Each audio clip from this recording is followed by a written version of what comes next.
To the House Select Subcommittee investigating the weaponization of the federal government. They held a hearing yesterday to discuss Special Counsel John Durham's report on alleged FBI wrongdoing. The panel, chaired by Ohio Representative Jim Jordan, examining whistleblowers' alleged abuses at the agency and how the FBI may have retaliated against those whistleblowers. Joining us now to break down yesterday's hearing, Wyoming Congresswoman and member of the House Judiciary Committee, Representative Harriet Hageman.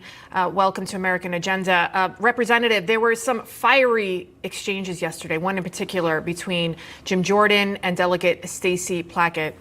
Take a look.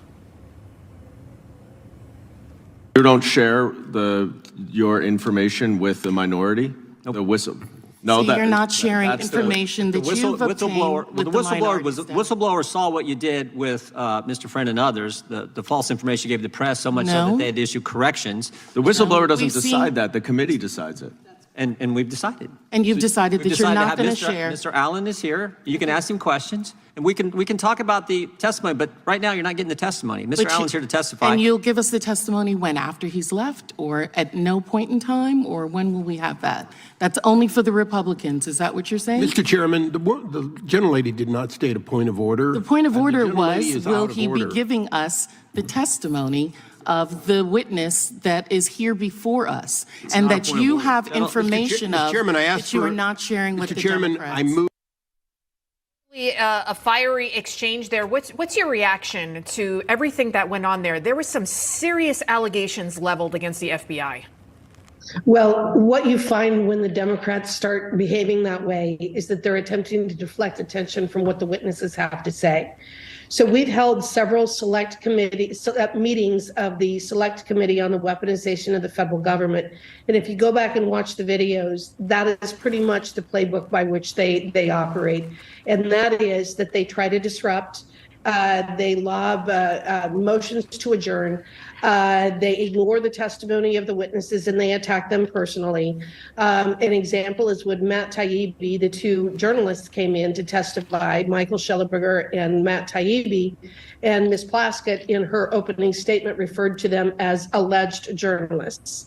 And she referred to these folks with a similar a name calling. And that's what they do, because they don't ever want to talk about the substance of what the witnesses have to say.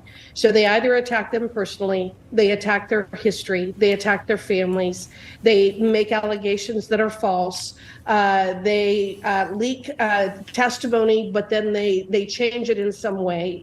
In fact, that's what Jim Jordan was referring to.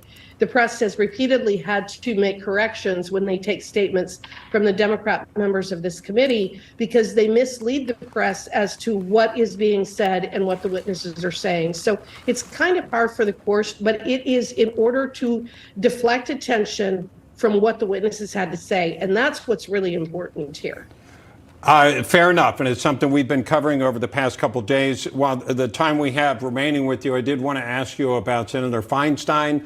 There are a lot of people that feel she's reached a point where she can't conduct appropriate activities on behalf of her state and country, frankly.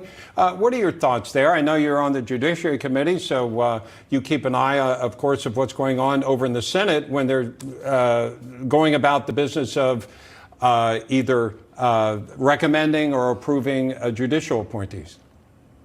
Well, again, I think what you're seeing is that the Democrats don't necessarily care whether the person is capable of making the very serious decisions that our political and elected officials should be able to make. The only thing that they care about is whether they can prop them up enough to vote for a Democrat on whether it's a judiciary or a bill or a Democrat policy.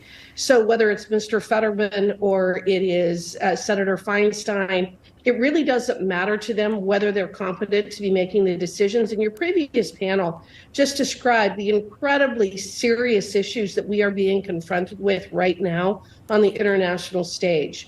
The issue with China, the issue with Ukraine, the issue with Russia, the issue with potential nuclear war. All of these things are happening, and we want to have the very best people in positions of power, elected officials who are capable of making good, sound, solid policy decisions for this country. Yeah. The Democrats don't really care, just as long as they've got the body there to be able to push the button to vote the way that they need them to vote.